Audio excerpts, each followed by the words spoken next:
In this video, I will show you how to make TikTok private on laptop PC. Open up TikTok.com, log into your account. This is my account and it is currently public.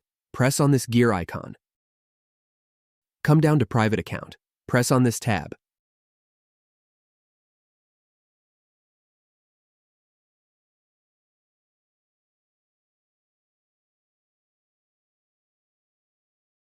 Our TikTok account is now private.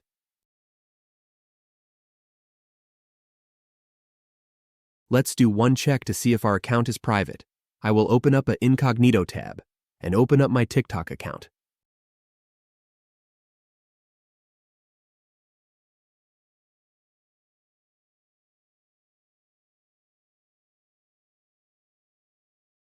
It says here, this account is private, and that's how you do it, guys.